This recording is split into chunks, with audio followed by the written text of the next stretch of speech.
Bienvenidos a La Chila Podcast.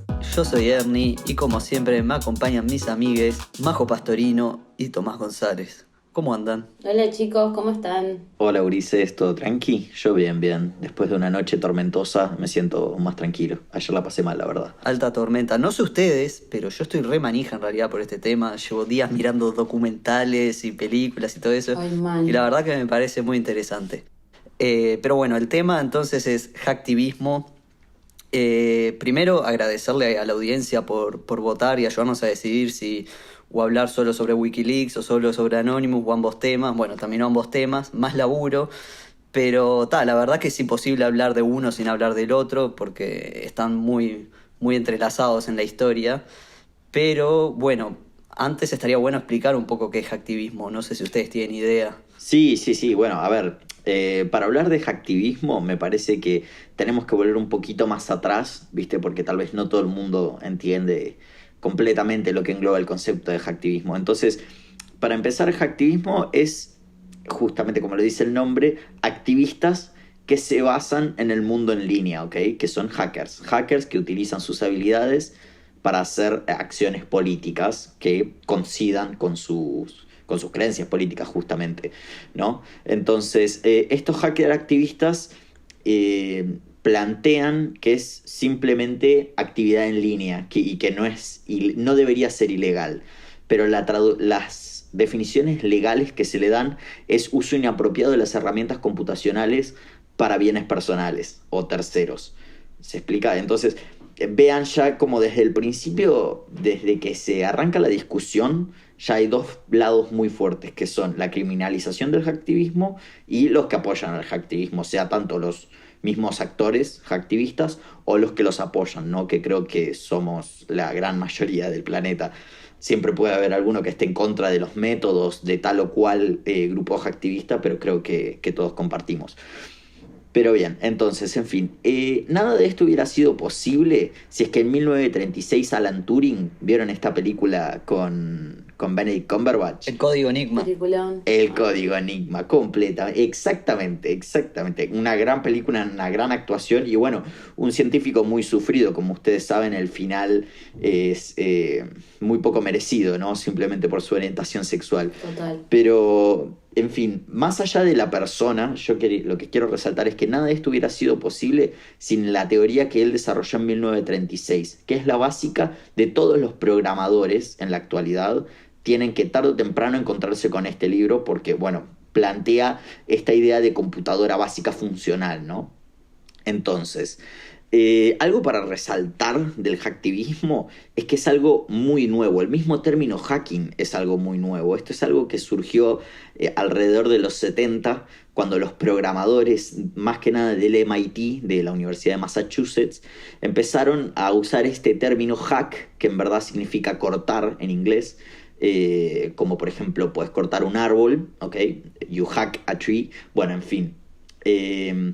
Estas personas, estos científicos del MIT, estos programadores, porque bueno, así es como se empezaban a llamar en ese momento, todavía no usaban el término, pero así se empezaban a llamar, usaban el término hack como descifrar un problema computacional. Entonces, cuando uno se sentaba a hackear, es que se sentaba a intentar descifrar un problema que no tenía solución aparente. Y bueno, eso después se transformó cuando llegó el hacking moderno en básicamente poder irrumpir en softwares y poder manipularlos como desee hacerlo uno, ¿no? Entonces, me parece que, como dije antes, no se puede hablar de hacktivismo sin hablar de Wikileaks, sin hablar específicamente de Julian Assange, ¿no les parece?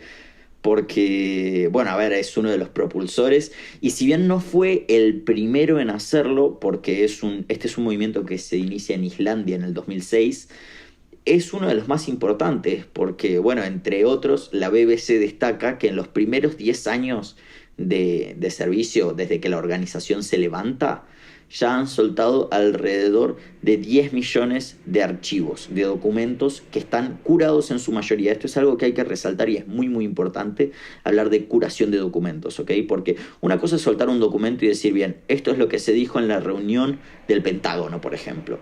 Pero otra cosa es que venga un curador de información y que te diga, bien, de todo esto de la reunión, esto es lo que vale la pena mostrarle al público. Esto es lo de interés real, ¿ok? La curación es muy muy importante porque muchas veces se liberan números y se libera información que no es necesariamente dañina y que roza con, vulnerar derechos personales de cada uno de las personas que esté involucrada, ¿no? Entonces, Wikileaks, Julian Assange se jactaba de esto, a pesar de que recibió algunas quejas y algunas denuncias en Estados Unidos de que se soltaban números sociales, especialmente en investigaciones acerca de intentos de suicidios. Se soltaron números de planes sociales, se soltaron números de documento que es información privada y personal y que afectó a alguno de los actores, entonces recibió denuncias, ¿no? Pero bueno, esto es algo completamente de costado porque, a ver, si tenés 10 millones de documentos, la realidad es que alguno se te puede pasar. Sí, creo que hay cosas peores, ¿no? Y bueno, esta organización que ya lleva aproximadamente 14 años tiene 800 trabajadores y es por esto que se le considera una organización, porque si bien no tiene, es una organización sin fines de sin lucro. revenue, sin fines de lucro, muchas gracias, la verdad es que lo estaba pensando en inglés. Como es una organización sin fines de lucro, es impresionante que tenga 800 trabajadores y 70 voluntarios, entre ellos son escritores e informantes, ¿ok? O sea, dense cuenta que en total están cerquita de manejar 1000 y pico de personas. Hay millones de organizaciones que se jactan de ser muy buenas y que con mucho más personal no logran la mitad de lo que logró esto, ¿ok? Entonces, para que se hagan una idea, algunos de los casos más importantes son las guerras afganas, toda la guerra con Irak, la guerra con Afganistán. Ellos soltaron desde presupuestos inflados militares hasta crímenes de guerra. Tenemos operaciones ilegales en Guantánamo. Estuvieron aproximadamente 4 o 5 años recolectando data para luego soltarla. O sea, imagínense el nivel de trabajo que llevaron. Y bueno, tal vez el que conocemos más, los que siguen la política estadounidense, es el tema de los correos de Hillary Clinton, ¿no es así? Que vendía armas justamente.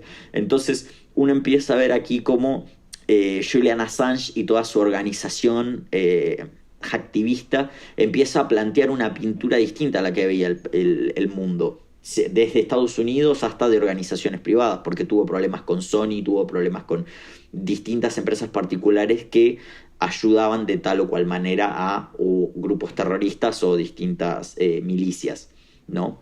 Sí. Pero bueno, yo creo que de esto hay millones de casos para hablar y me parece que esos son algunos importantes. No sé, Ernie, si vos nos querés contar un poquito más de alguno, porque sé que estuviste averiguando abundantes cosas, como bien dijiste en la semana, así que por ahí tenés algo interesante para tirarnos. Sí, la verdad es que, bueno, me remetí en el tema, vi unos documentales que están muy buenos, recomiendo uno que se llama Risk, de Laura Poitrias, pero bueno, en fin, para empezar, Julian Assange, desde que es joven, de nuestra edad, ya era hacker, es uno de los primeros hackers, tipo, conocido por el término hacker. Es australiano, tenía su sobrenombre de hacker incluso, que era Mendax, y había incluso este rumor de que decía que Mendax desde el sótano de su casa podía mover los satélites de la NASA. Era una persona, o sea, es una persona realmente inteligente para todas estas cosas informáticas, y siempre se jactó de algo que para mí también es muy valioso hoy en día, que es la democratización de la información.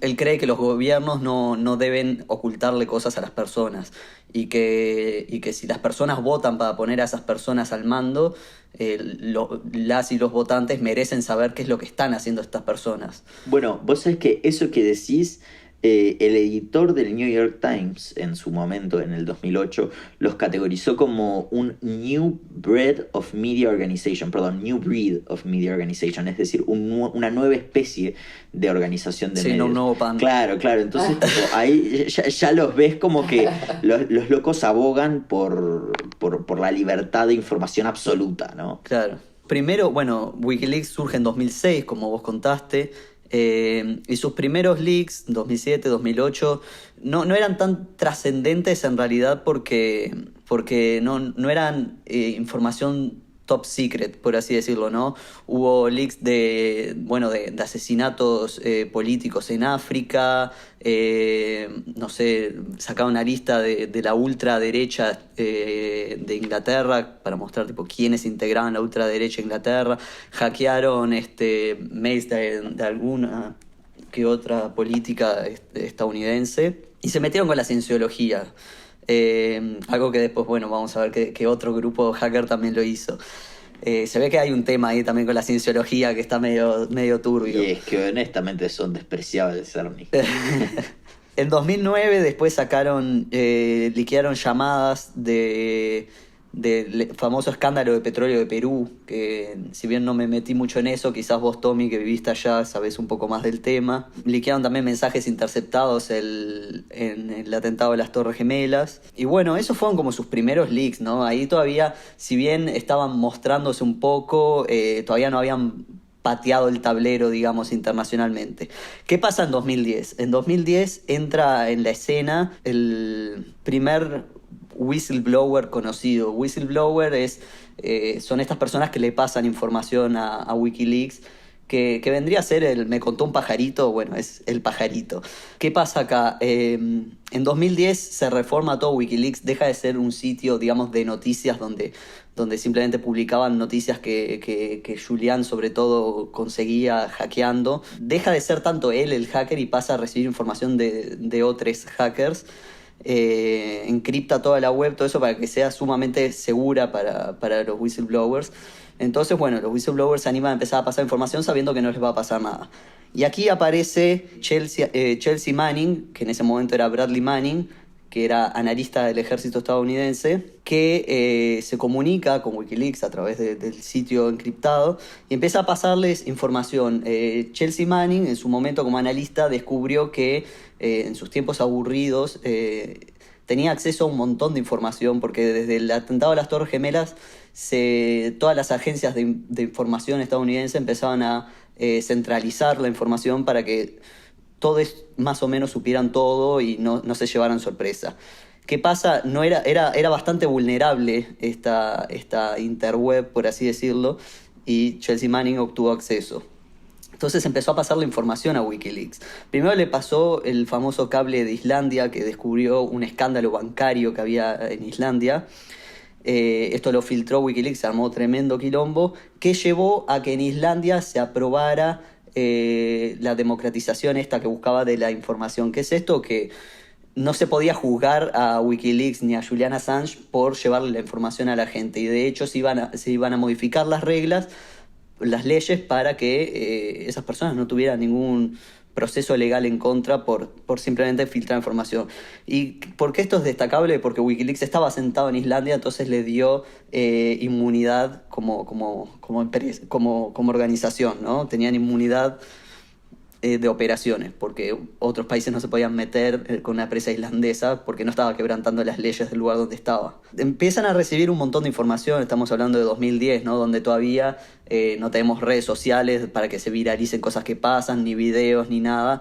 Entonces, bueno, Chelsea Manning le siguió mandando cosas, como los documentos anti-Wikileaks, que era que ya de 2008 Estados Unidos estaba monitoreando las actividades de Wikileaks porque decían, si estos llegan a filtrar algo puede ser muy peligroso para el gobierno. Y sí, y pasó. Chelsea Manning les manda un video que Wikileaks publicó llamado Collateral Murder, asesinato colateral, que es un video de las tropas en Bagdad, las tropas estadounidenses, ¿no? Que matan a dos periodistas de Reuters, que estaban simplemente cubriendo todo el enfrentamiento. Corresponsales. Claro, y los matan con un ataque aéreo porque confunden la cámara con un arma y los matan, y después cuando van, y al matarlos matan a un montón de inocentes que estaban alrededor, porque justamente esta gente era periodista, no eran soldados. Y después cuando van a buscar, cuando va una van a buscar los cuerpos, todo eso, también atacan la van, todo. Y lo tapó, y el gobierno lo tapó porque era gente asesinada. Incluso cuando pasó eso en su momento, el gobierno dijo, cuando aparecieron estos periodistas muertos, dijeron que murieron en enfrentamiento, no sé qué, un fuego cruzado, y no, y este video muestra que los mataron, que los vieron ahí y dijeron, disparale, y en el video se ve tipo, qué bien que disparás, no sé qué, dales más, y es como algo bastante salvaje, ¿no? Y esto causó tremendo revuelo en la Casa Blanca, en el gobierno estadounidense, pero no se quedaron ahí. Y Manning no se quedó ahí, empezó a mandar más cosas, mandó más de 92.000 documentos de la guerra de Afganistán, videos, 260.000 cables diplomáticos, 400.000 archivos sobre la guerra en Irak. ¿Y qué pasa en este momento? Manning empieza como a tener estos nervios con todo este tema que está pasando y decide contactar a otro hacker para decirle tipo cómo proceder, todo eso. Y este hacker, pensando que su vida puede estar en peligro por todo lo que está filtrando Wikileaks que lo manda a Manning, delata a Manning con el gobierno estadounidense y Manning es arrestada y Julian Assange, temiendo por lo que puede pasar, sube un archivo que hasta el día de hoy no ha sido puesto público, pero está subido en Wikileaks con una clave encriptada que se llama Insurance File Afghan, que es un archivo, es como un chivo expiatorio, está pensado en el caso de que pase algo realmente que cierre Wikileaks y que termine con todo, es como su as bajo la manga. Llega a pasar algo y es tipo, tengo esto. Que nadie sabe qué es, solo se cree que es algo que realmente puede ser muy vergonzoso y muy problemático para el gobierno estadounidense. Pero lo más importante viene después del arresto de Manning. Igual para medio que pierde fuerza esto de vergonzoso para el gobierno, ¿no? Porque tienen a Trump en oficina, mucho más vergonzoso que eso no se puede decir. Sí. Sí, yo creo que nunca te llegas a curar de espanto con el gobierno estadounidense, tipo... Sí, claramente. Claro, y para que sea tu as bajo la manga, o sea, ya sacaste, o sea, Wikileaks durante los años sacó un montón de cosas turbias y para que digas tipo, este es mi as bajo la manga, debe ser algo, Sí, andás a ver heavy, qué. muy heavy. Claro.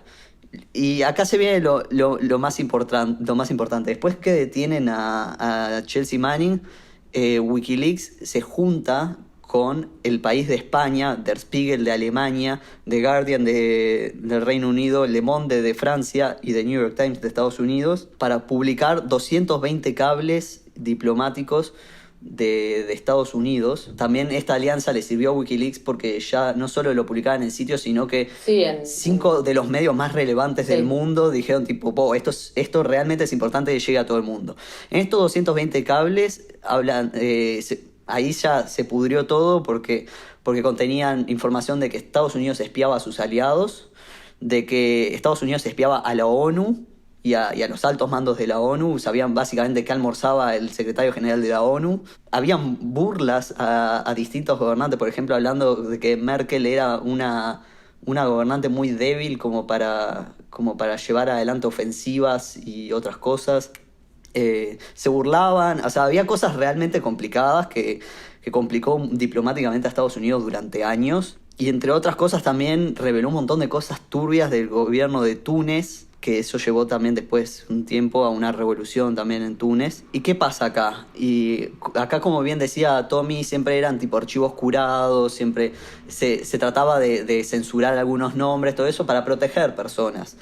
Pero hubo un error de seguridad, no se sabe cómo, no tanto seguridad de que hackearon a Wikileaks, sino entre que la información se pasó a periodistas, todo eso. Hubo información que se filtró y otras páginas empezaron a publicar información sin censurar de Wikileaks, de estos cables. Entonces, ¿qué hizo Wikileaks? Agarró y subió todos los archivos, generó una especie de buscador dentro de su página, subió todos los archivos sin filtrar. Y ahí es cuando Wikileaks la pudrió porque dio información demasiado sensible.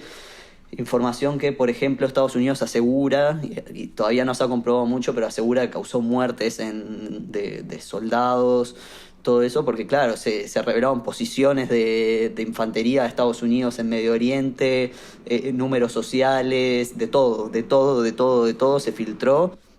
O sea, en realidad lo subió Assange porque dijo tipo, nadie me va a cagar a mí, yo voy a subir todo y ya está. Cabe destacar también que Assange es una persona muy egocéntrica y es como, tipo, yo soy el hacker y a mí nadie va a estar por encima de mí. Entonces, si vos filtrás cosas, información que yo tengo, yo filtro todo. Bueno, esa es una diferencia que planteo con uno de los actores que estamos dejando afuera, que es Snowden, ¿no? Sí. Que Snowden es una persona que cuida de manera extrema su curación de información Sí. y que, bueno, si bien ha tenido muchos problemas, no se mandó esta cagada, porque la verdad es que hay que decirlo así, esto fue una mala pasada que le jugó sus ganas de ser el centro de atención. Sí, sí, sí. Lo que vos decías, Tommy, sí, si bien no vamos a meternos con Snowden, sí lo voy a nombrar ahora dentro de poquito porque hay un momento donde se cruzan los caminos de Wikileaks y de Snowden.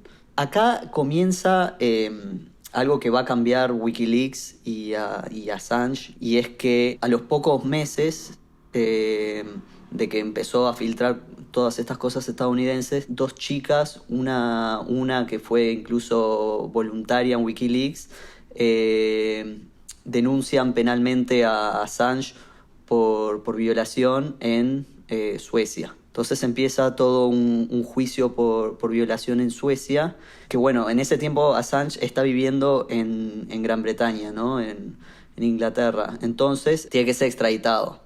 Empiezan las audiencias por extradición que se extienden durante 2 años, en las cuales, y empieza toda esta investigación en las cuales él siempre negó que haya pasado algo. Hasta el día de hoy incluso todavía no se ha cerrado ese caso. Yo elijo siempre creerle a las víctimas, pero caso aparte. Empieza toda esta investigación, pero bueno, Wikileaks durante los años sigue haciendo sus cosas y Julian Assange sigue haciendo sus cosas. ¿Qué pasa? En 2011 filtra los famosos archivos de Guantánamo que Tommy mencionó, que entre otras cosas se filtra el manual de cómo se tiene que tratar a los presos en Guantánamo, información de torturas, violaciones de derechos humanos, actos de lesa humanidad, todo dentro de Guantánamo. Y acá, un aporte no más pequeño, cuando entra un poco Uruguay también en el juego, porque es cuando se filtra todo esto, es cuando finalmente empieza todo este proceso de cerrar Guantánamo, que bueno, después Uruguay terminó albergando expresos de Guantánamo. Solo quería meter Uruguay porque estaba pintado, pero está. En 2012 de vuelta se filtran más archivos, esta es de Siria, y de vuelta acá se empiezan a filtrar videos donde militares estadounidenses torturan presos y presas en Siria, la mayoría civiles incluso, y de vuelta, o sea, como que después de que empezó con todo esto en 2010, Assange se enfocó principalmente en pegarle a Estados Unidos. Estados Unidos le inicia también procesos por espionaje, pensaron incluso en procesarlo por terrorismo, pero no podían considerarlo terrorismo. Entonces Assange, como tiene al gobierno estadounidense en contra, lo que sigue haciendo es pegarle y pegarle durante los años. ¿Qué pasa en 2013? Snowden filtra todo lo que hace la NSA, de que invaden la privacidad de las personas, de que escuchan teléfonos, de que ven conversaciones, de que tienen toda tu información de Facebook, de que el gobierno estadounidense sabe todo, hasta cuándo estás cagando. Y Snowden cuenta todo esto desde Hong Kong. También hay un documental de Laura Poitras muy interesante que se llama Citizenfour, que es sobre esto. Y acá entra el problema. Estados Unidos pide la extradición de Snowden, y acá es donde entra Wikileaks en la historia de Snowden. Snowden necesita una vía de escape y Wikileaks le facilita una escapada a Rusia y después a Ecuador. ¿Por qué Ecuador?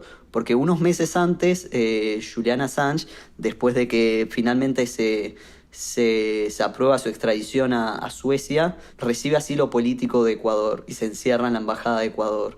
Y pasa ahí desde ese momento hasta 2019, que estuvo encerrado en la embajada de Ecuador. Y bueno, con Ecuador de su lado, con el presidente de esa época, Correa de su lado, es que consigue este trato también para Snowden, de que vaya a Rusia y de Rusia a Latinoamérica. Puede ser Ecuador, como también puede ser Bolivia, porque también tiene amistad con Evo Morales, Julian Assange.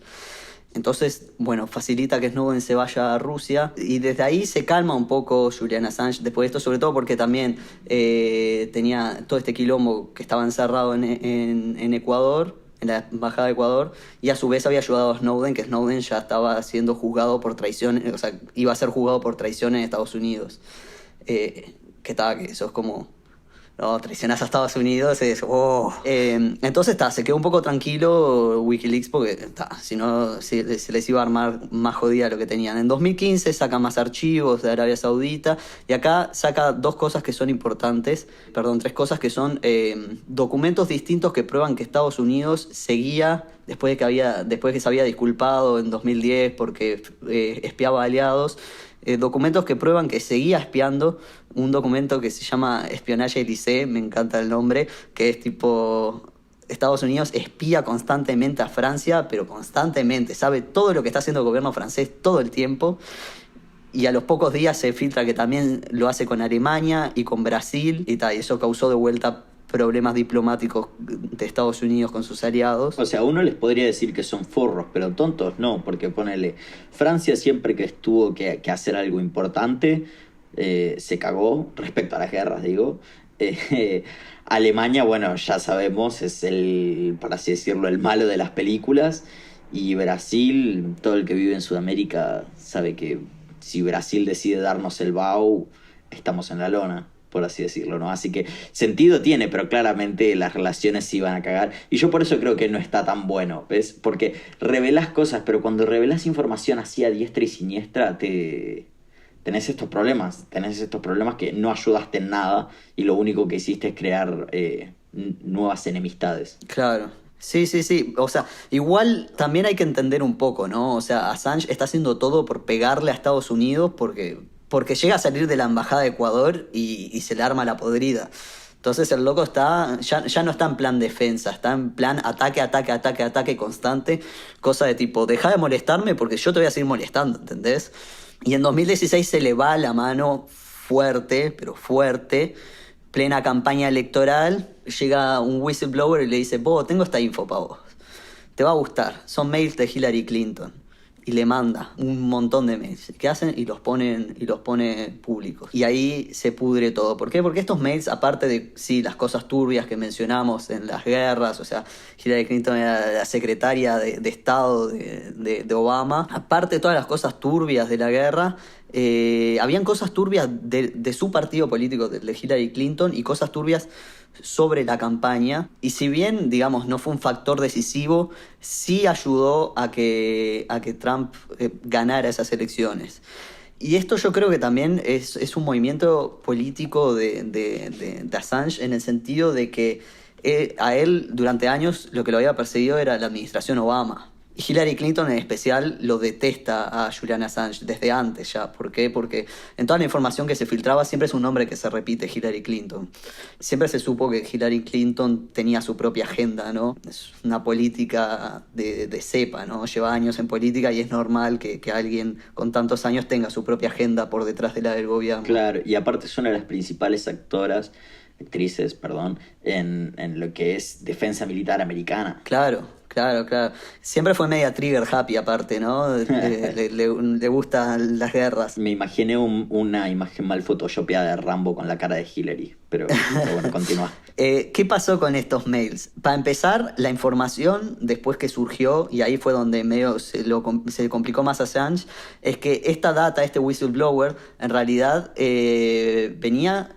Se dice que del Kremlin, no sé si venía desde el gobierno ruso, pero sí desde Rusia. Después, ¿se acuerdan que después hubo todo ese quilombo que Rusia se metió en la elección, todo eso? Bueno, parte fue esto. Todos estos mails les llegó a Wikileaks mediante hackers rusos. Si después fueron pagos por el Kremlin o no, es otra cosa. Y muchos de estos mails lo que decían, aparte de estas cosas de la guerra, era que el Partido Democrático mismo había armado toda su estructura política para cagar a Bernie Sanders y que Hillary Clinton fuera la candidata. que eso es algo que en realidad no se puede hacer. O sea, un partido político, por ejemplo, el Frente Amplio no se puede pronunciar por ninguno de sus precandidatos o precandidatas, ¿no? Apoya a todos por igual. Lo mismo el Partido Nacional, el Partido Colorado. Bueno, y el Partido Democrático tendría que haber apoyado tanto a Bernie Sanders como a Hillary Clinton por igual en las internas.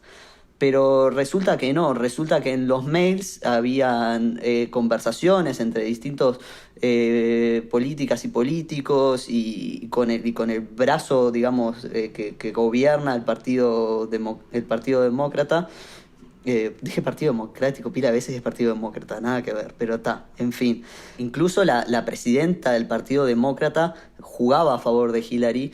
Y lo que se descubrió es que hubo una campaña para cagar a Bernie Sanders porque era mucha izquierda para Estados Unidos, según ellos. Y esto terminó también en la renuncia de la presidenta del Partido Demócrata. Y también se encontró algo complicado, que eran mails de director de campaña de Clinton con el Kremlin, que estaban, digamos, sí, mensajeándose privadamente por ciertas cosas. Como digo, este no fue el factor determinante, pero sí le jugó en contra a Hillary Clinton en las elecciones.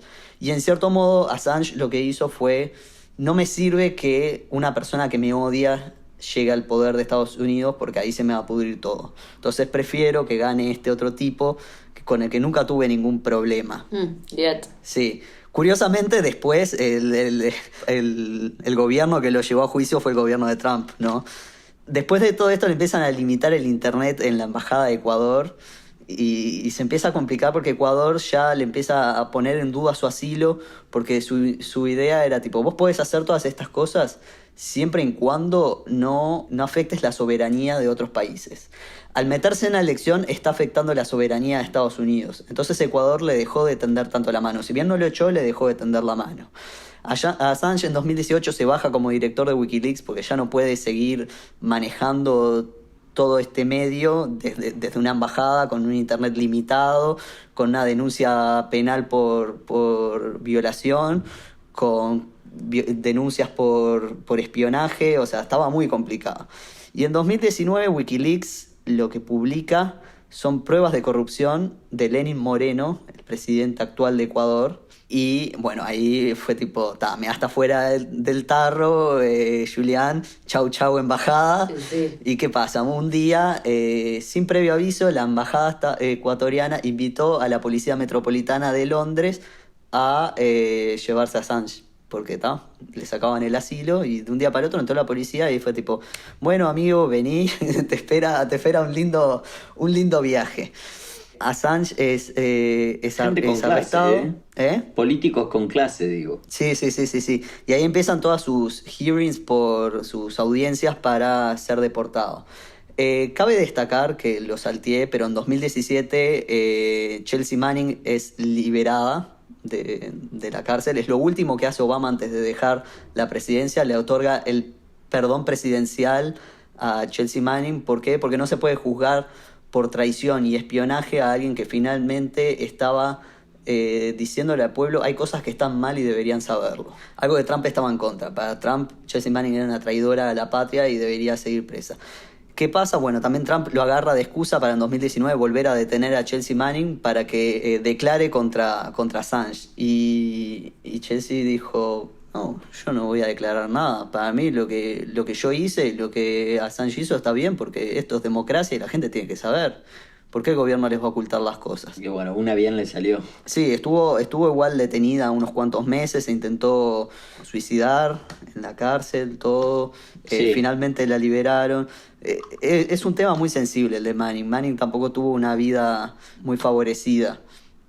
Aparte de todo el bullying que recibió en su momento, antes de digamos, de hacer la transición de género. Ya de por sí ya había recibido en el ejército, ¿no? Muy complicado. Y bueno, después todos los años en la cárcel, 2 intentos de suicidio estando presa antes. Cabe destacar también, en el medio de esos 2 intentos de suicidio, Chelsea Manning mandó más de 150 cartas al gobierno de Estados Unidos y a distintos actores del gobierno pidiendo que la excarcelaran o pidiendo que se iniciara una campaña. Sí. Se denunció contra Naciones Unidas de que estaba siendo torturada. Claro. De hecho, en 2019 se volvió a denunciar que estaba siendo torturada. Y todo nos trae a este lindo año, el año del coronavirus. ¿Por qué digo el año del coronavirus? Porque en marzo iba a tener su nueva audiencia de extradición, Assange, y se suspendió por la pandemia. Y hasta el día de hoy sigue sin poder ir a esa audiencia porque está recluido por la pandemia. ¿Por qué? Porque aparte está en situación de riesgo, está desnutrido, se ha denunciado que han habido torturas contra él, ya te digo, no lo alimentan, días enteros sin que lo dejen bañarse, o sea, está en estado muy complicado, entonces el proceso está suspendido por el COVID. Sí, lo que sigue activo es el caso por violación, pero durante los años ha perdido fuerza, incluso en un momento prescribió, pero se volvió a reabrir. En un momento los abogados de Assange también lo lograron cerrar por errores técnicos, pero después se volvió a abrir. Es todo muy, muy raro. Pero en fin, esto es un poco la historia de Wikileaks y de Julian Assange. Me llevó pila porque ha hecho demasiadas cosas. Y hoy por hoy se enfrenta contra 17 cargos por espionaje y una sentencia máxima de Estados Unidos de 170 años. Y algo que llevó de todo esto, aparte de que su arresto fue condenado por distintos países como bueno, Ecuador, o sea, mentira, por Correa, el expresidente de Ecuador, el que lo defendió, por Evo Morales, por el gobierno ruso, por el Parlamento Europeo, porque lo que creen acá es que se está juzgando por espionaje a una persona que en realidad justamente lo que está haciendo es esto, la libertad de la información y la democratización de la información. Y en esto va esto de que al final la información es libre para todos o no. ¿Y qué pasa? ¿Y por qué a Wikileaks se lo trata distinto a los medios tradicionales que también filtraban esta información que Wikileaks les daba? Y eso es algo que también han denunciado pila de periódicos y medios en el mundo, que es tipo, ¿por qué tenemos un trato diferencial al de Wikileaks? ¿Por qué Wikileaks es una organización cuasi terrorista si nosotros estamos publicando la misma información que Wikileaks? Es más, Wikileaks nos da la información. Y esa es la discusión hasta el día de hoy. ¿Es democratización de la información o es espionaje y terrorismo? Y es una línea muy, muy delgada. De hecho, en The Guardian inglés se hizo toda una nota, se hizo todo un análisis acerca de esto, en el cual intentaban dibujar, al menos para los periodistas, ¿no? que se considera que no son civiles comunes porque manejan un nivel de información mucho más cruda y mayores volúmenes que la población general. Pero ¿dónde se dibuja la línea de información privilegiada de periodista y estar manejando información que pueda contribuir a posibles acciones en contra de una nación o la soberanía de una nación, como decías vos? Entonces sí, es raro, es una línea muy delgada, y igual yo creo que es uno de esos problemas que llegaron para quedarse, ¿viste? No... Y siento que es un problema lindo, hasta dentro de todo, salvando los márgenes, porque es preferible vivir en un mundo en el cual cada tanto se libera un poco más de información, pero por lo menos sabemos que hay accesos, que hay descargos de información, a que un mundo en el cual tengamos que luchar por ella, que hasta cierto punto es así, pero bueno, por suerte tenemos a estos activistas, ¿no? Ay, no, chicos, pará, chicos, esperen. Bueno, Tommy, perdón por cortar tu respuesta y dejarte ahí medio colgado, pero tuvimos problemas técnicos, a Majo se le cayó el router, se ve que hay gente que nos está tratando de censurar, la CIA, la NSA, andás a ver quién, pero acá nadie nos va a callar y vamos a seguir. Me encanta, ese es el espíritu, y ese es el mismo espíritu que te podría decir que tenían unos amigos muy queridos por el internet en estos días, que son nada más ni nada menos que el grupo anarquista llamado Anonymous. ¿Quiénes son estos tipos?, se preguntan. ¿Quiénes son, To? Yo quería hacer una pequeña aclaración ahora que entramos a hablar de Anonymous, que es con el equipo tan hermoso que hemos generado con la Chira, desarrollamos una teoría entre dos tipos de hacktivismo. El hacktivismo pasivo, que es el hacktivismo que les describimos recientemente de Wikileaks, que el Ernie nos mostró algunos de los casos más importantes.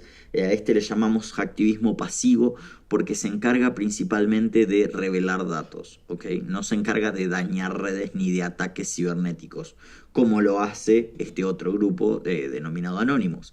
¿Qué hacen? El hacktivismo activo. Repito, estos son todos términos que estamos acuñando nosotros así que si los vemos en otras redes los vamos a denunciar, pero Derecho a siéntanse votar. libres de usarlos por ahora, por los próximos 3 meses están salvados. Pero bien, cuestión. ¿Este grupo cómo nació? Este grupo nació desde un punto muy particular del internet que se llaman los image board. ¿Ok? Hay mucha gente que no sabe qué significa esto y no es nada más que otra cosa que páginas de memes, de imágenes, estilo 9gag. Bueno, en el 2003 se crea la página 4chan y allí lo que se hace es, vemos en el logo de 4chan una figura de un hombre en traje con un signo de interrogación y un mapa mundi atrás, ¿no? Entonces la gente no entendía qué era esto ni qué tenía que ver con 4chan, que era una página de memes. Pero a medida que se fue expandiendo la página, que se fue popularizando, empezaron a esclarecerse los motivos, que era un grupo de gente en línea que hackeaba distintas páginas, pero principalmente para reírse, lo que ellos le llamaban for the lols en inglés, por la gracia del simple acto, por reírse de esto. Entonces tenían distintos objetivos, pero que eran muy minoritarios, para nada polémicos, y por ende tampoco llamaban mucho la atención, porque ellos no se consideraban un grupo o una organización en sí. Son más como un movimiento, porque este movimiento justamente no tiene ni pies ni cabeza, no hay un Snowden, no hay un Julian Assange que esté moviendo los contactos entre las sombras. Este es un grupo de gente que consigue información, se entera de distintos actos y después planea ataques. ¿Ok? Pero entonces, ¿qué pasó desde 2003, que empezó siendo como una inocente página de bromas? ¿Cómo es que fue escalando lentamente hasta volverse una de las agrupaciones principales activistas en el mundo? Al menos de las más controversiales, se podría decir, porque han protagonizado ataques contra ISIS y contra marcas privadas como Sony. Honestamente, desde un principio uno no podría decir que tienen un objetivo, pero la línea se va dibujando de a poquitos, ¿no? En fin, yo creo que la Todo el mayoría mundo de tiene las... su agenda. Sí, completamente, completamente. Y la agenda de ellos la podemos ver claramente por el símbolo que usan, que es la máscara de Guy Fawkes, de V de Vendetta. No sé si son familiarizados, los que no la reconocen, es esta máscara blanca con un bigote fino hacia arriba, como si fuera medio de Dalí, pero no, de Guy Fawkes. Como les había comentado, esto había empezado con fines más que nada para reírse en internet de distintas personas o personajes públicos, tanto políticos como no. Descansaban a muchas celebridades, como lo fue Tom Cruise en su momento, en este movimiento de la cientología, que también comentaba el Ernie, que Wikileaks también fue parte. Esto es uno de los primeros ataques en conjunto entre Wikileaks y los Anons. Los Anons son justamente los integrantes de este movimiento Anonymous. Y bueno, nada, y ahora los estamos volviendo a ver de a poquitos, ¿no? Con todas estas locuras que estamos viendo de Estados Unidos. Creo que están volviendo a resurgir, pero no sé, Majo, si nos puedes contar los casos más interesantes de ellos. Creo que los tenés vos, ¿no? Sí, a mí me gustaría retomar lo que contaste de Tom Cruise, me parece de los casos más interesantes. Además de que es el primer caso por el que se hacen realmente conocidos, ¿no? Como grupo, como comunidad. Yo creo que lo que mencionaste de la agenda, por así decirlo, de Anonymous, o el objetivo, iría más como por parte de valores que son como a partir de lo que tomas las decisiones para atacar, o como se diga, que puede ser libertad de expresión, acceso a la información, independencia de internet. Ese tipo de valores por los cuales... Claro. Bueno, vos sabés que eso que decís, disculpame que te interrumpa, pero perdón, en el internet hay una frase que se usa mucho en Anonymous que es a man without a head, un hombre sin cabeza. Sí. Y ese es como el lema de representación del movimiento. Entonces va de la mano justamente eso que decías de los valores. Perfecto. Pero sí, síguenos contando. Como mencionaba Tommy, el proyecto de Tom Cruise de la cienciología se llamó Project Chanology. En español es Operación o Proyecto Chanology, porque no tiene traducción directa al español. Básicamente fue el primer acto que los hizo conocidos a nivel mundial. Fueron una serie de protestas en internet de parte de Anonymous en contra de la Iglesia de la Cienciología. ¿Qué pasó? Cuando este proyecto comienza, el punto digamos, que despegó este proyecto fue cuando la Iglesia de la Cienciología intenta retirar de internet un video justamente de Tom Cruise promocionando, por así decirlo, la Iglesia de la Cienciología. Se suponía que era un video interno que se filtró, entonces intentó retirarlo de internet la iglesia, y ahí es cuando aparece Anonymous y lanza su primer video que se llama Message to Scientology, mensaje a la Cienciología, en donde manifiestan que las acciones de esta iglesia son censura. Además, obviamente, con que la Iglesia de la Cienciología era conocida en el momento por tener muchas cosas turbias de fondo, ¿no? Claramente. Y junto con ese video realizaron muchas acciones para paralizar operaciones de la Iglesia de la Cienciología, tumbaron páginas, también saturaron líneas telefónicas, o sea, llamaron tanto a la línea telefónica que la saturaron, filtraron información de los métodos que usaban para atraer a la gente y también se manifestaron en contra justamente de las acciones para intentar bajar ese video de Tom Cruise de internet. Corregime si me equivoco, Majo. Sí. Perdón que te interrumpa. No, tranqui. Pero en ese primer video es cuando por primera vez, digamos, se presentan como organización, ¿no? Con el eslogan ese, We are Anonymous, We are Legion, We do Expect not us. forgive, expect us. Sí, ahí va. Sí, exacto. Es el primer video de Anonymous. Es como lo primero que Anonymous presenta al mundo y el mundo lo recibe como, ok, esto es un grupo, tipo, se empiezan a identificar. Pero no me quiero centrar mucho en este caso porque realmente Anonymous tuvo millones de casos que todos son muy interesantes, pero no puedo hablar de todos porque si no estaríamos 1000 horas. Así que voy a pasar directamente a uno que también me parece muy interesante, sobre todo por otro que voy a mencionar más adelante, que se llama Operation Tunisia. Operación Tunecina en español.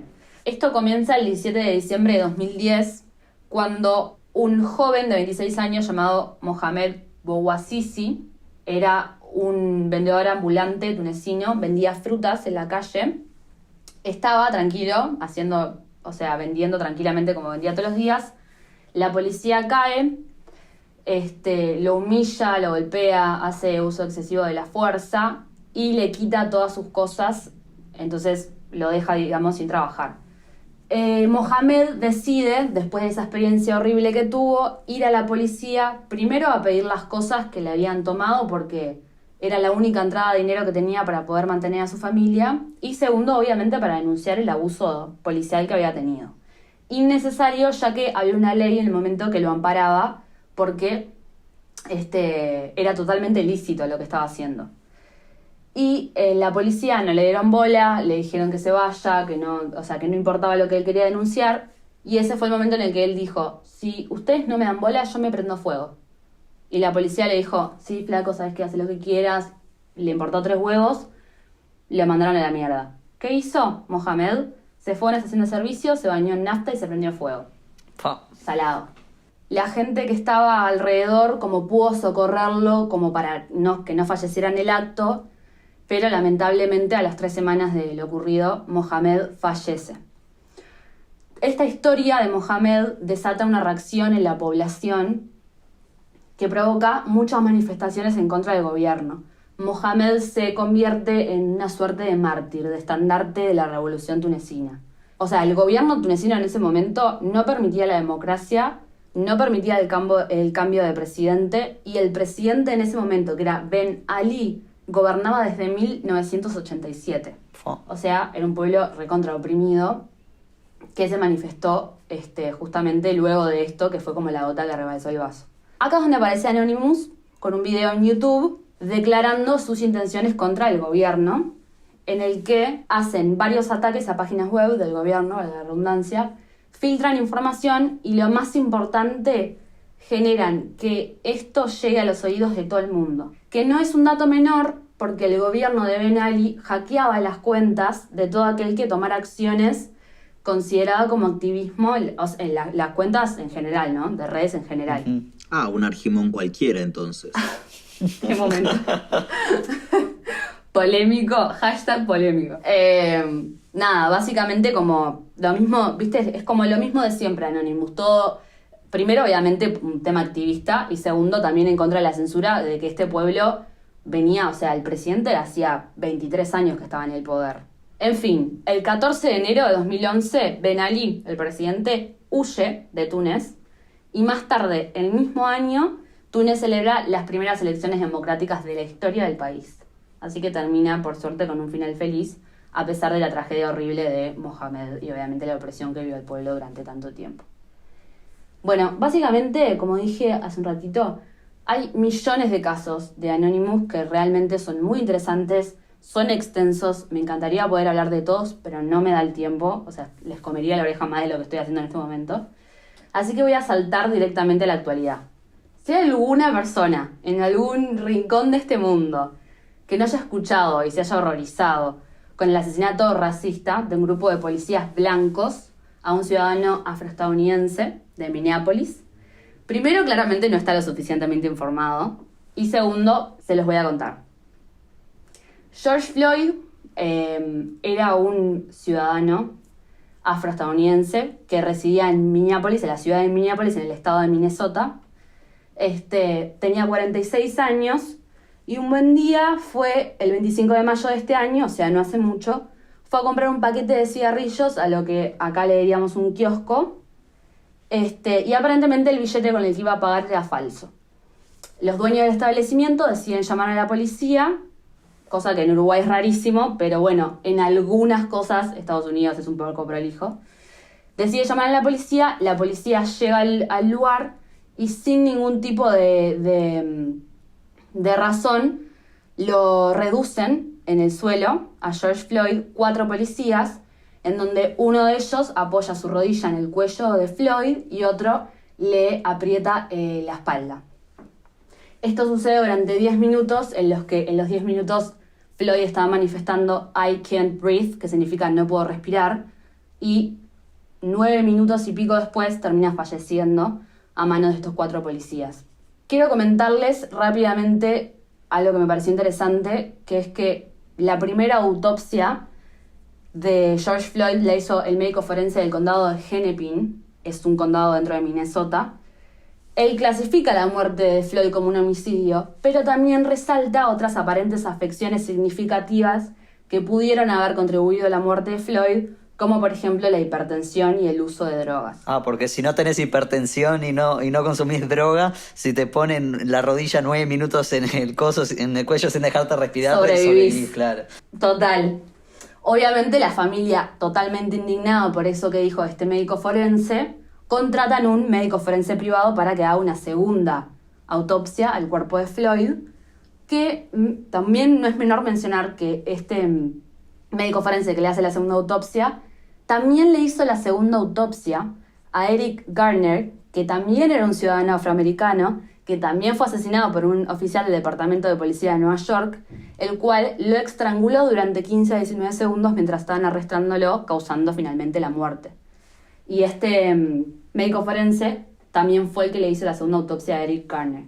El segundo médico forense que le estaba comentando recién, dice obviamente que esto es un homicidio, que es asfixia, o sea, la rodilla en el cuello no permitió que el oxígeno llegara a su cerebro y la compresión en la espalda no permitió que respirara, y afirma que Floyd no tenía ninguna afección significativa o problema médico subyacente que causara o contribuyera a su muerte. Así que desmiente al hombre que hizo la primera autopsia. Algo que quiero mencionar, George Floyd medía 1,93 m y pesaba 101 kilos. Plantéense la fuerza que tuvieron que hacer esos policías para matarlo en 10 minutos. Sí, es que mismo ves en los videos, o sea, el loco estaba enorme y... Terrible. Pero está, o sea, es una demencia por donde se ve, o sea, el video es horrible, es espantoso. Es espantoso. Totalmente. Y más allá de que, ahora voy a llegar a eso, no me quiero adelantar, pero más allá de que obviamente el hombre que se ve, la cara que se ve bien lúcida en el video es la del hombre que le está presionando la rodilla contra el cuello, todos los policías que estaban ahí son responsables de la muerte de George Floyd. Sí, claro. Porque son participantes necesarios. En el fondo, todo esto se trata de un problema profundamente arraigado a la sociedad, que es el racismo. Está clarísimo. Sí. En pocos días, este hecho generó una oleada de protestas y manifestaciones en todo Estados Unidos. Y en el medio de protestas, después de 3 años de silencio, ¿quién aparece? Anonymous. Ellos largan un video en el que, para condenar la actuación de estos policías, amenazan al Departamento de Policía de Minneapolis con exponer sus crímenes al mundo y revelar en general la corrupción policial que existe. Luego de que hacen eso, hackean las transmisiones de radio de la policía de Chicago y pasan, o sea, por la radio, pasan la canción Fuck the Police de NWA. Amazing. Temor. Qué capos, Temón. por favor. Eso fue bellísimo. Qué capos. En fin, las protestas tomaron un volumen tan grande que llegaron hasta el patio delantero de la Casa Blanca. Ya habrán escuchado que tuvieron que encerrar a Trump en un búnker y apagar las luces de la Casa Blanca, cosa que no pasaba hace décadas. Y también decretaron toques de queda en muchas ciudades, desplegaron la Guardia Nacional y la Fuerza Militar. En resumen, muchos dicen que estas manifestaciones son las más grandes desde la muerte de Martin Luther King. Bueno, me parecía interesante mencionar la operación de Túnez para compararla justamente con todo lo que está pasando ahora, que me parece que le podemos encontrar algunos puntos en común, ¿no? O sea, una muerte que en el caso de Túnez fue en realidad un suicidio, y en el caso de George Floyd fue un asesinato. De todas maneras es una muerte que funciona casi como chispa de algo que se venía echando nafta hace rato, porque la revolución tunecina explota con la muerte de Mohamed, pero no, o sea, ya venía pasando. Lo mismo con George Floyd. Esto explota con ese asesinato, pero el racismo ya estaba hace mucho. Nada, me pareció interesante comparar esos puntos, en donde también Anonymous llega justo luego del asesinato o la muerte de cada uno de los estandartes de ambos movimientos. Bueno, les comento algunas cosas más que estuvo haciendo Anonymous estos días. ¿Les suena el nombre Jeffrey Epstein? Sí. En estos días, ¿cómo no conocerlo? Si es todo lo que me salta en Netflix. Exactamente. Y me encanta que lo hayas dicho porque lo iba a mencionar yo. Tengo pendiente de ver. Justo, muy cerquita del documental que salió en Netflix de la vida de este hombre que se llama Jeffrey Epstein, Filthy Rich, o en español Jeffrey Epstein, Asquerosamente Rico, que es un muy buen documental, lo recomiendo. Más allá de eso, justo muy cerquita del estreno en Netflix de ese documental, Anonymous saca un tweet haciendo referencia a este hombre. Les quiero hacer un pequeñito marco antes de adentrarnos en el tweet. Jeffrey Epstein era un multimillonario con enorme influencia política y social que tenía una red de pedofilia y en julio de 2019 fue condenado, y lo estoy resumiendo un montón, ¿no? El loco estuvo impune miles de años, tipo... Es mucho más compleja la historia, la estoy resumiendo para no comer las orejas. Y para que vean el documental. Total, vean el documental. Condenado en julio del año pasado por tráfico de menores. Y en agosto del año pasado, Epstein se suicida ahorcándose en su celda. Ok, muy resumidamente, esa es la vida de Jeffrey Epstein. Anonymous tuitea: mandaste matar a Jeffrey Epstein para encubrir tu historia de tráfico de niños y violaciones, respondiendo a un tuit de Trump. Y adjunta un link. ¿Qué tiene ese link? Es un acceso directo a The Little Black Book, el pequeño libro negro. ¿Qué es eso? Es una libreta que tenía Jeffrey Epstein con muchísimos contactos de gente muy importante. Por importante me refiero a personas poderosas y de mucha plata, no necesariamente importantes positivo, importantes porque tenían plata, dinero y fama, poder y fama, ¿está? Todo lo que no tenemos. Todo lo que no tenemos, total. En esa libreta estaban muchos nombres importantes como Bill Clinton y Donald Trump. Es importante mencionar que esta libreta no la filtró Anonymous. Se publicó en 2015, hace 5 años, en un blog estadounidense. O sea, no es algo nuevo, simplemente como linkearon a esta libreta.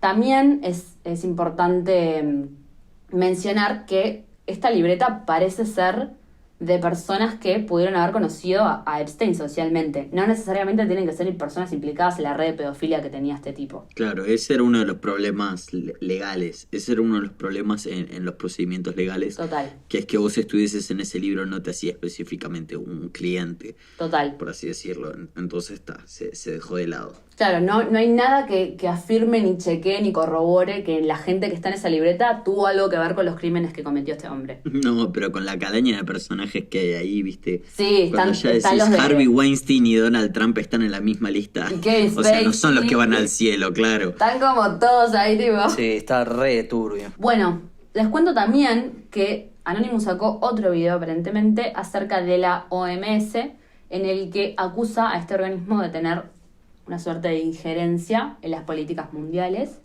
debido a la lealtad a los gobiernos que los apoyan a través de donaciones financieras muy grandes. Cosa que es irónico, ¿no? Porque digo, Estados Unidos en teoría era el mayor donante y ahora se fue de la OMS, ya no pone más pagos. Sí. Shady. Bueno, ellos dicen que son un grupo que realmente busca mantener la mejor salud pública en todo el mundo y todo, o sea, le da la derecha en eso, pero dicen que se ha hecho evidente de que no son más que una organización política. O sea, el servicio público, digamos, pasa en segundo plano. Bueno, básicamente acusan a la OMS de haber sabido bastante antes que esto del coronavirus, del COVID-19, era una pandemia y no haberlo transmitido, lo cual provocó que cosas que se podrían haber evitado no se evitaran. En fin, es un video... a todos los videos que estoy mencionando de Anonymous pueden acceder libremente en internet. Ujú. Bien, chicos, les copa, como que yo había como planeado para cerrar acá, pero si les copa les menciono algo que pasó ayer, literal. O sea, Dale. 5 minutos antes de grabar vi la noticia y me la anoté como para contarla con ustedes. Así que si les parece les cuento. Cuente. Por favor. Ayer, lunes 22, hoy es martes 23, les cuento porque él no se estrena el mismo día que grabamos el capítulo. Anonymous hackeó la página de CONAPRED.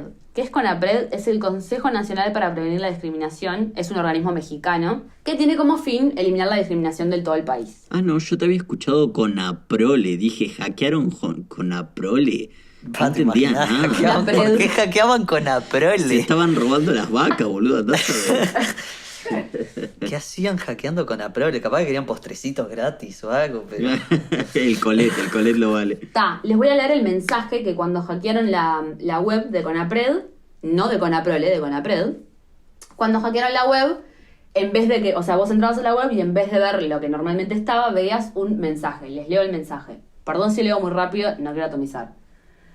Dice así: en recientes ocasiones hemos visto cómo el nuevo régimen de gobierno encabezado por Andrés Manuel López Obrador, el presidente de México, hace uso de la censura cuando no puede debatir con argumentos sólidos aquello que no le conviene que la gente sepa. En Anonymous estamos muy decepcionados. En anteriores ocasiones denunciamos las acciones tomadas por el gobierno de Peña Nieto y el gobierno de Felipe Calderón. De hecho, los actos de censura contra la periodista Carmen Arzegui fueron los que nos dieron origen y nuevamente esta misma razón es la que nos está sacando de nuestro letargo. Anonymous no permitirá que la censura vuelva a formar parte de nuestra cotidianeidad como lo fue en el pasado. De no cumplir con sus propias promesas de campaña, nos veremos en la obligación de actuar en pro de otros ideales. El conocimiento es libre, pese a quien le pese. Somos Anonymous, somos Legión, no perdonamos, no olvidamos. También aparecía el nombre de Anonymous Iberoamérica y el logo. Ese era el mensaje que Anonymous estaba dejando en la página de CONAPRED. En realidad el mensaje duró unos minutos nomás, después se cayó la página. De hecho, yo hace un ratito entré para chequear y seguía caída. Parece que la semana pasada hubo una polémica en CONAPRED porque organizaron un foro sobre racismo en el cual invitaron a un comediante quien había sido acusado de aparentemente hacer humor discriminatorio. A partir de eso empezó todo el quilombo y ahí es cuando ayer Anonymous hace este hackeo en esta página. Nada, les quería contar porque justito antes de grabar apareció y me copó. Excelente. Lo noticioso es lo que juega. Bueno, Majo, ya que estás hablando justamente de CONAPRED y de México, quería aprovechar para mandar un saludo a toda la gente de México, sea que nos escuche o no. Nos enteramos hoy que hubo un sismo de 7,5 bastante grave y bueno, nada, les queremos mandar todo nuestro saludo y toda nuestra fuerza y lo mejor para la gente que vive allí. Totalmente. Ojalá se puedan recuperar rápido de eso. Sí, una situación horrible, pobres. Ojalá se puedan recomponer. Quería, antes, para cerrar un poco el tema, nada, así como vimos estos dos casos, ¿no? Wikileaks y Anonymous, está bueno ver cómo si bien tipo Wikileaks empezó también con todo esto de la democratización de la información, terminó un poco peleando por su agenda, ¿no? Assange, digamos, atacando todo el tiempo a Estados Unidos, mientras que Anonymous siempre estuvo como que del lado de la gente, ¿no? Y apoyando revoluciones y como lo de Túnez, como también lo hizo en Egipto. Y es como que está bueno ver esa, si bien trabajaron juntas las dos organizaciones de momentos, todo eso es como que tienen dos agendas muy distintas y está interesante eso también. Totalmente. Y bueno, esto me lleva a esta película V for Vendetta, que fue elegida por el público para el debate, que bueno, que también, digamos, se trata de esto, ¿no? De llevar la información y también este movimiento contra este gobierno totalitario que se ve en esta Inglaterra distópica, por así decirlo, ¿no? Pero bueno, V for Vendetta, V de Venganza, es una película de 2005, dirigida por James McTeague, escrita, adaptada en realidad de una novela gráfica por las hermanas Wachowski, protagonizada por Natalie Portman y Hugo Weaving. Bueno, es la película elegida por el público, lo cual también puede generar alguna duda, ¿no? ¿Qué hace esta película dentro de el tema hacktivismo? ¿Ustedes cómo relacionarían justamente la trama de esta película con todo lo que vinimos hablando? Bien, bueno, antes que nada yo voy a hacer una aclaración porque me gustó tu pregunta, de hecho, pero quiero hacer una aclaración que es, esta película fue defenestrada por el creador de los cómics, el señor Alan Moore. ¿En serio? Moore. Defenestrada Mirá, a no nivel sabía que eso. sacó su nombre de la película y pidió que no le pagaran y devolvió cualquier royalty que le ofrecieron desde la producción. Al nivel que llamó al guión basura y trató a los Wachowski de cobardes por hacer básicamente lo que estaban haciendo. Y bueno, nada, después les voy a contar un poquito más. Pero bueno, hecha esta aclaración, yo me voy a poner en la postura del señor Alan Moore, quiero que lo sepan, así que, repito, voy a intentar defenestrar esta película. Pero bien, Ernie, para responder a lo que vos me dijiste, vos lo que preguntaste, ¿cómo se relaciona? Y bueno, es sencillo, creo que todos conocemos la máscara del principal de V, de V de Vendetta, del Sí. loco principal. Bueno, entonces tenemos a V, que es este señor que es tipo la contra del sistema en su máxima expresión, ¿entendés? Aparte de que hackea sistemas para lograr sus propósitos activistas, como cuando hackea la red de televisión que se mete El estudio de tele, se mete en claro. el edificio, claro, y se graba ahí, no sé qué. Bueno, es mucho más rudimentario que lo que hacen nuestros amigos de Anonymous realmente. Es más analógico. Claro, claro. Recordemos que eran otros tiempos también, ¿no? Sí, La gente sí, no sí. estaba. Pero sí, no, nada de eso. Me parece que se relaciona mucho en el espíritu. En ese espíritu que es antisistema. Y aún así planteo una crítica que es la película, el espíritu de V de Vendetta trata acerca del fascismo versus la anarquía. Y en la película en ningún momento se mencionan ninguna de las dos palabras. Claro. Es cierto. Ni una sola vez. Ni una sola vez. Entonces les dejo eso, viste, como para pensar y como para que se vayan dando cuenta que esta película tiene una cantidad de errores fundamentales que me sorprendió cuando la empecé a analizar porque nunca me había dado cuenta. Bueno, de hecho el logo de V es una variación del logo Sí, del de la- anarquismo. La A de anarquía. Sí, sí, sí.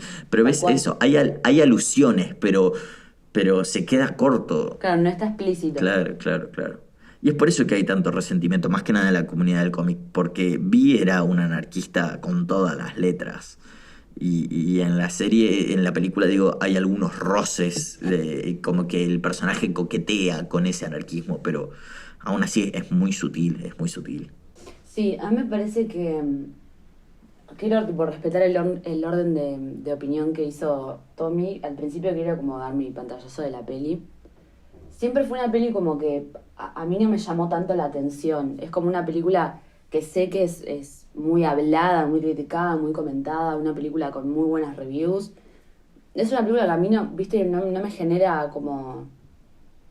O sea, ni siquiera la tuve que volver a ver para el capítulo porque ni siquiera me acordaba mucho de lo que pasaba. Y cuando la vi tampoco fue como, ¿cómo me olvidé de esta película? Tipo, como que medio que está buena, me copa, no la destacaría tanto como capaz que está destacada.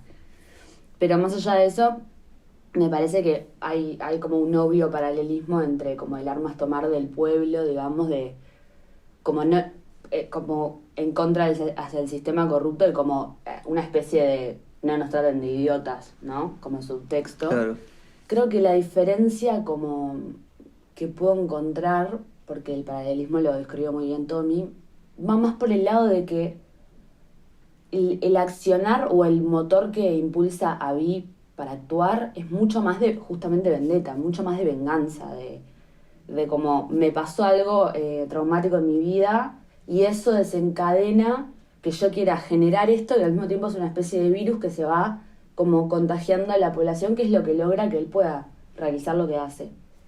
Me parece que la diferencia con Anonymous o Assange es que no sé si, capaz que soy muy naif, pero no sé si viene de un lugar de venganza, porque yo dudo que, por ejemplo, a lo que habíamos contado de la revolución en Túnez, dudo que las personas de Anonymous que hayan intervenido vivieran en Túnez, ¿entendés? Justamente por la opresión que estaban viviendo por el gobierno. Entonces es como, siento que la diferencia, poner en ese caso sería, no, tal vez no es una vendetta, tal vez es más como buscar justicia, más como lo que decías vos hace un ratito, Ernie, de como para un bien común o como para la gente, como dijiste vos, o el pueblo. Sí, como más solidario, ¿no? Como que se solidariza Claro. con las luchas. Totalmente. O sea, me cuesta ser tan naif, pero me parece que ahí reside la diferencia. Es como más altruista. Claro. A mí la película, no sé si es la película que me gusta en realidad. Yo siempre me pregunté si en realidad es una buena película o es un buen guión. O sea, a mí Total. me gustan los conceptos que maneja la película, cómo están tratadas unas cuantas cosas, pero al final del día me pasa lo mismo que me pasa con todas las películas de las Wachowski, porque si bien la dirige James McTeague, no es una película, o sea, a leguas se ve que es una película de las Wachowski, es todo el estilo, todo el Total. estilo de ellas, Completamente. Tiene fuerte. Y la James firma de McTeague, Wachowski. En realidad esta es su película debut y creo que dirigió una más. El loco en realidad era asistente de dirección de las Wachowski y básicamente le produjeron y le dieron esta película. O sea, para mí es eso, tipo, la volví a ver ahora y vuelvo a verla y es como que me gustan los conceptos, pero como película tiene sus fallas o sus cosas o no sé, Bueno, como que... Ernie, sí, es momento de que te dé la razón y a la misma vez esté en contra de lo que estás diciendo. A Y ver, te voy a decir por qué. Tengo dos cosas que voy a decir principales que me molestan muchísimo de la película, a nivel guión, ¿eh? La primera es la cantidad de casualidades que hay es estúpidamente molesta, pero al sí, punto de que la gente lo normaliza y el único que se da cuenta de que todo es una coincidencia es el detective. Que el detective ya de por sí, déjame decirte que es bastante inútil, ¿sacás? Porque te voy a decir porque la escena en la que entran en el edificio, lo primero que dice el tipo es: sellen todas las salidas. ¿Cómo es que un hombre de 2 metros vestido de negro con una máscara blanca lleva a una mujer en el hombro, porque Ivy en ese momento estaba desmayada, porque el policía le sí. había pegado, si no me equivoco? Entonces, ¿cómo hace para escaparse? ¿Sacás? Y después te dicen, no sé qué, tú eres el secreto, pero a ver, ponele, ¿sacás? Esa es una cosa que me molestó muchísimo. Las casualidades se repiten todo el tiempo y lo hacen algo normal, ¿sacás? ¿Puedo meter una mechita chiquitita, Tommy? ¿Cómo no? ¿Cómo Que no? poco tiene que ver con la película, pero es algo que me copó ahora plantearlo. A ver. No detestan, o sea, como realizadora me pasa que cuando veo películas con mi familia, ponele, Ujú. o lo que fuera, y pasa algo de esto, o pasa él como, yo qué sé, justito, la típica de película de acción, justito cuando se iba a morir apareció, que mi familia dice, bueno, es una película. Es como, no, eso está muy mal. ¿Me entienden por dónde voy? Tipo, Sí, cuando sí, pasa sí, como sí. algo re poco verosímil, la justificación de la audiencia suele ser, es una película. Onda, esto solo pasa en las películas.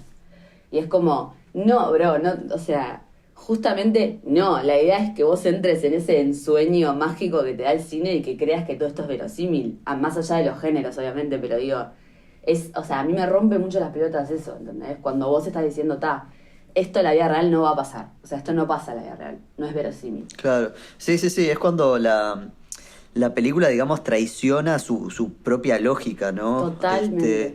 Y tiene unos cuantos momentos así, unos cuantos agujeros. Me acuerdo cuando Vi tiene a Ivy encerrada como y la hace creer que está detenida, todo eso. Hay momentos, por ejemplo, cuando, digamos, Vi aparece como interrogador, todo eso, que se ven, por ejemplo, que le pasan la carpeta, todo eso, y es tipo, ¿y quiénes son esas otras manos? Y se supone que solo Vi solo. Y es como que hay cosas raras y hay cosas que no se explican o que sí son muy inverosímiles. Sí, Por eso... ponele una segunda Sí, cosa que te iba a decir es, toda la película arranca bajo la premisa más estúpida de la historia, que es que Ivy, Natalie Portman, está saliendo a una cita, pero está Sí. saliendo 1 hora después de un toque de queda. O sea, ¿en qué país fascista en el cual sabes que los policías que están afuera en la calle violan a la gente que sale de noche después del toque de queda? ¿Por qué esta persona saldría vestida como para ir a una cita de manera ultra tipo formal, arreglada, no sé qué, 1 hora después del toque de queda y pasea y en el momento en el que escucha ruidos se mete en los pasillos más oscuros? O sea, es como que sí, entiendo, es la entrada al mundo mágico, todo lo que vos quieras, pero a la misma vez me molestó tanto desde el principio. O sea, ya si vas a salir 1 hora después del toque de queda, por lo menos tenés que ser un poco más sutil que andar con tacones. O sea, Sacás. estoy de acuerdo con que siento que fue como una escapatoria fácil para los guionistas. O sea, como, Claro, ¿qué hacemos? Bueno, completamente. damisela en peligro, tipo. Como Sí, no sí, sí, sé. es el llamado a la aventura del camino del héroe, pero, Claro. Pero muy servido en bandeja en 2 segundos y sin sentido. Lo que me demasiado... Sí, Perdón, sí, lo que me lleva al último punto de mi crítica al guión, que es, este es un subgénero que hemos visto muchísimo en las películas de acción, pero muchísimo, que es el secuestro de la minita. ¿Me explico? O sea, y disculpen las palabras, pero es que lo quiero exponer así porque son todas las películas de Sylvester Stallone.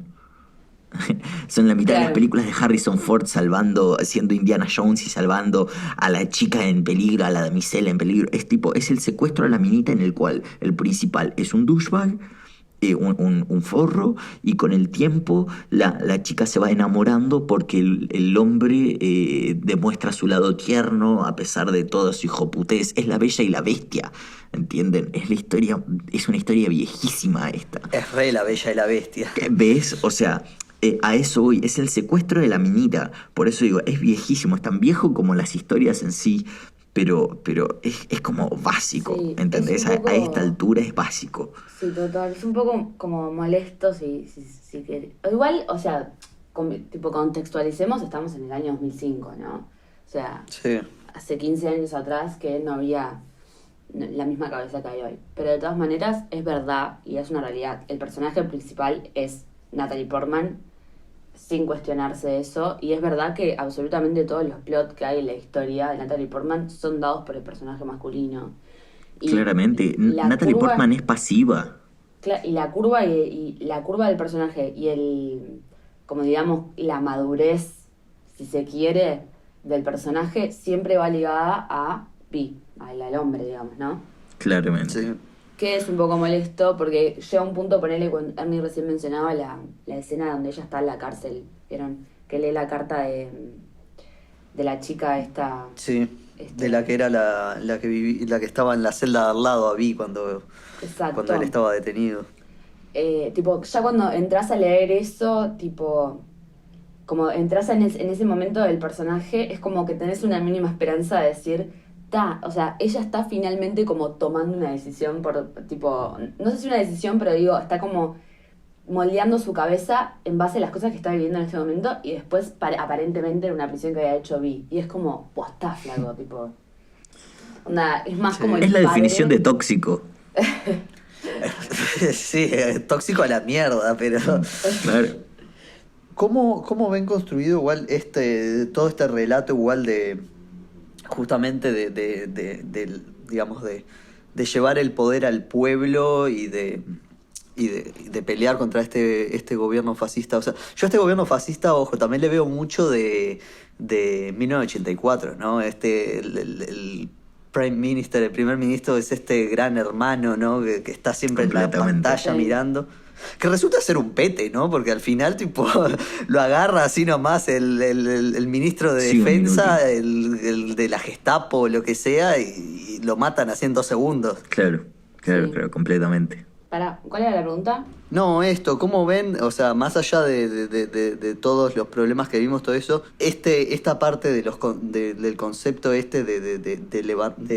llevar la información al pueblo Bien. y de llevar la lucha al pueblo, ¿no? De que deje de ser la lucha de solo una persona y pase a ser una revolución. No, yo quería preguntarte si hablabas más desde lo conceptual o más llevado tipo a el guión, tipo cómo llevaron eso, tipo. Como quieran responderlo, la verdad, o sea, puede ser lo conceptual, desde el guión, o sea, ¿cómo ven eso? Porque también es como que va increciendo, pero después de que detienen a Natalie Portman, es como que todo se da, tipo, bien rápido. Tipo, empieza lento Sí. la película, los cambios, y Sí. después de la nada, tipo, ¡paf! Ya Sí, es la revolución. Iba a responder eso. O sea, me parece que tal vez se toman demasiado tiempo en, por ejemplo, todas las escenas de la casa de Vi, que está como interactuando al principio con Natalie Portman, tipo, me parece que se toman demasiado tiempo como construyendo la relación de ellos dos y de un segundo al otro, muy cerquita del final, porque realmente es muy cerca del final, es cuando Vi manda las, no sé, no me acuerdo si eran 100.000 máscaras o 200.000 máscaras, como incitando al pueblo para que aparezca, pero es como, hasta ese momento siempre fue solo Vi, y tipo, de un segundo al otro es como que se mueve una bisagra y ya tenés tipo 200.000 personas atrás de Vi, como que no se construye, por más de que no se pudo, o sea, podrían no haberlo construido en primer plano, no me parecería mal si no lo hubiesen construido en primer plano, como que en segundo plano tendrían que haber tipo tirado como hints de eso desde el principio, que de hecho no lo hacen. Es como, es una bisagra que de un segundo para el otro es como, ok, ahora Vi tiene 300.000 seguidores. Mirá lo feo que voy a decir, estoy de acuerdo con vos, Majo, y mirá lo feo que voy a decir, que eso es algo que hace bien La Casa de Papel, que Anonymous falló en hacer. O sea, que V de Vendetta falló en hacer. ¿En qué sentido? En que tipo, viste que ellos usan este recurso de las miles de personas con las máscaras en las calles igual. en la segunda temporada, pero lo hacen de una buena manera. O sea, en ese sentido te avisan que lo van a hacer, vos sabés por dónde va la mano, que es esto de volverse una figura pública popular. Anonymous, si bien despierta algo en las masas, es como que nunca hablamos de las masas en sí en la película, siempre hablamos de el sentimiento de venganza de Vi, ¿sacás? Totalmente. Entonces, sí, o sea, incluso vemos la lista que tiene B, que todos los que tiene que matar para que Inglaterra vuelva a ser lo que era. O sea, por parte, tipo, es verdad que en La Casa de Papel tiene un poco más de tiempo por ser serie, pero al mismo tiempo no se justifica. O sea, tenés No, que no se ser justifica. capaz en 2 horas y 13 minutos, creo, de poder, tipo, mostrarme eso. Tenés que ser capaz de construir Sí, eso. completamente. Sí, sí, completamente. sí. Hay algún momento igual con una nenita que es como que te la muestran, que es como que empieza a generar cierta empatía por la lucha y por el personaje Sí. de Vi, No me acordaba. pero es como que solo vemos ese ejemplo, ¿no? Como que después, y como que todo se triguea después que matan a esa nena, pero es como Sí, que... son inserts muy, muy básicos, muy como, es verdad que tenemos que resolver esto y bueno, metamos una nena en un sillón. Claro, es que para mí fue re tipo, quedan 15 minutos de película, tenemos que resolver que toda la gente se desume, vamos a matar a la nena con que tenga la Total. máscara de Guy Fawkes y ahí buscaron una mártir ahí tipo a las corridas y tal. Y bueno, mira, yo para responder a lo que preguntaste, te voy a comentar que para mí el viaje que tiene esta película es fundamentalmente, o sea, es fundamentalmente erróneo el escenario político que plantean, ¿entendés? Los Wachowski lo que hicieron fue hablar de un panorama que era mucho más parecido a un ciclo de Bush en el 2006. Es re Bush. o sea, ese ciclo previo al 2006, perdón. Ay, y ahora tengo que decirles algo, perdón, continúa todo. Cómo no. Es mucho más control de medios y manejo de opinión pública y orquestar Claro. al escenario que planteaba un fascismo posible inglés, que dentro de todo, o sea, fascismo se agarra con pinzas también, ¿no? Porque, o sea, uno le puede llamar fascista al malo de la película, pero la verdad es que, o sea, sí, era fascista, no voy a decir que no era O sea, fascista. es un gobierno totalitario, vamos. Exacto, era totalitario, o sea, ya es un régimen completamente distinto a lo que viven los dos, pero los americanos fantasean mucho más con eso que los ingleses. Los ingleses fantasean mucho más con esto de lo que decías vos, de 1984, ¿entendés? Cosas Claro. que son tipo, no necesariamente es totalitario, pero sabe todos tus movimientos, sacás. Sí, es un control y un lavado de cabeza también constante. Claro. Entonces, nada, por eso para mí me parece fundamentalmente errónea la película, porque se basa en un esquema completamente americano y pone una principal norteamericana en un escenario completamente inglés. Entonces, choca un poquito escenario versus lo que quiere mostrar. Total. Y lo que quiero decir yo es que no me había pasado la primera vez que la vi, porque no sé ni en qué año la vi, que me pasó ahora que todo el tiempo me descolocaba el acento horrible que hizo Natalie Portman. Tipo, era una cosa que, ¿viste cuando decís tipo, te juro que prefiero que finjas que sos inglesa y te fuiste a vivir un montón de tiempo a Estados Unidos y te quedaste con el acento? ¿Entendés? Tipo, me estresó en lo mal que hablaba, tipo, el acento inglés. Sí, ese soy yo cuando me fui a Inglaterra, te juro que sonaba igual a Natalie Portman. Igual, con la misma voz y Me todo. imagino.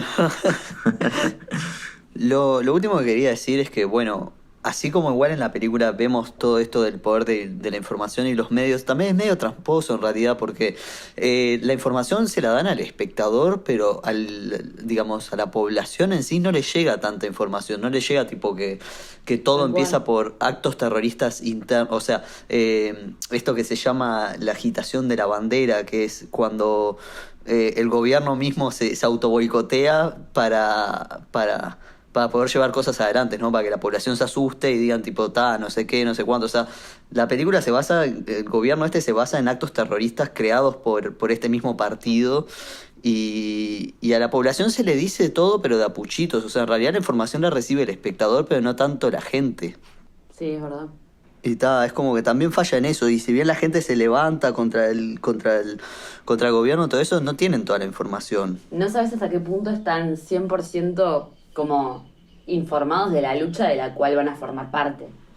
Claro. Claro. En realidad el que termina más enterado es el policía que también es raro, porque al final es tipo, con toda la película siempre te está bombardeando información y al final tipo, es como que sigue a un montón de gente, sigue a Vi, sigue a Ivy, sigue al policía y es como que, al final la información la recibe el espectador, pero es como que la gente en realidad no la está recibiendo toda.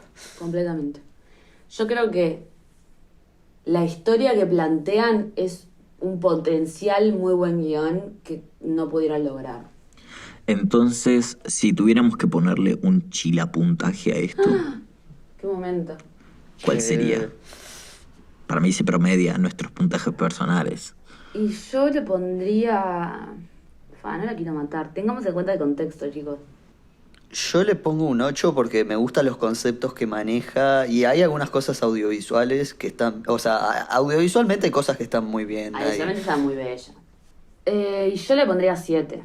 Bien. Yo le iba a poner un 6,5, pero bueno, vamos a ponerle 7, entonces que se promedia en un 7,5. Le No, ponemos a 7 la está película. bien, 7 está bien. Yo siento que es una película mejor guardada en el recuerdo, ¿viste? Es como ver Yo Pie creo que Pequeño o sí, esas que cosas. envejece mejor en la cabeza que cuando la volvés a ver. Completamente. Y bueno, Ernie, ya que estamos hablando de todas estas cosas, de recomendaciones, ¿qué película le recomendarías al público? Bueno, la película recomendada de este capítulo, como siempre, una película uruguaya, es Zanahoria del año 2014, dirigida por Enrique Buquicchio, protagonizada por Martín Rodríguez, Abel Tripaldi y César Troncoso. Está disponible en Retina Latina. Y bueno, con todo esto de la información y hacerle llegar a las personas la información, esta película justamente sigue a a dos periodistas en busca de la verdad sobre detenidos desaparecidos durante la dictadura. Y bueno, es una muy buena película. La artista recomendada de este capítulo es Mercedes Cosco. Es escritora, fotógrafa y realizadora audiovisual. La pueden encontrar en Instagram como Cosco.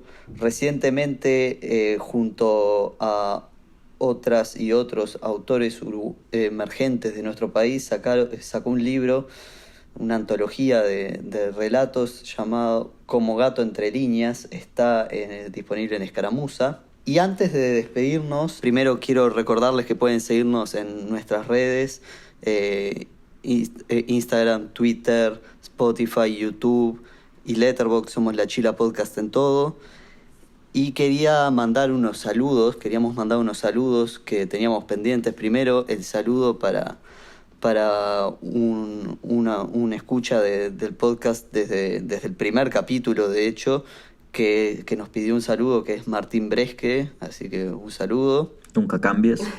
Gracias por tu apoyo. Seguí apoyando, seguí criticándome por las cosas que digo y mis decisiones, pero bueno. Seguí diciendo que nuestras voces son iguales, dale. Seguí diciendo que nuestras voces son iguales, seguí fomentando esa mentira. Y bueno, y después un saludo para un podcast amigo. Chicos, el que está hablando es Ernie. El que está hablando es Ernie, sí, Me exactamente. recostó caer en el chiste, por favor, qué feo. la Una vez puta que hago un madre. chiste, Tommy, la concha de tu vieja. No, me quedé mirando a la pared diciendo, claro que es el... Ay, no soy un banana. Bueno, un saludo para este podcast amigo llamado Escopofílicas, que tenemos una noticia para decirles. Redoble de Chan, tambores, por chan, favor. chan. Van a ser las invitadas del próximo capítulo, que va a ser un capítulo crossover, La Chila Podcast Fit Escopofílicas. Sí. Donde vamos a hablar de cine y más cine. Ideal. Así que Yeah, motherfucker. esperamos que se cuelguen con esta idea. Esperamos que les guste el crossover y bueno, y que nos tengan paciencia porque va a ser la primera vez que vamos a estar grabando no solo nosotros tres juntes, sino que también van a estar ellas, entonces está. No, así que nada, el saludo para ellas y bueno, ya las vamos a tener acá. Muchos y muchas de ustedes ya las conocen, pero bueno, quienes no, vayan a visitar su podcast, escúchenlo, está muy interesante. Combinan cine con filosofía, ética, actualidad y cosas en general, está muy interesante. Bueno, entonces solo queda disculparnos porque este capítulo probablemente vaya a quedar re largo. Así que nada, como siempre, gracias por la paciencia. Y bueno, perdón por romperle las bolas una vez más. Nada, nos despedimos. Yo soy Ernie, junto a Majo y Tommy. Wup, wup. Guía. Nos vemos. Saludos. Adiós.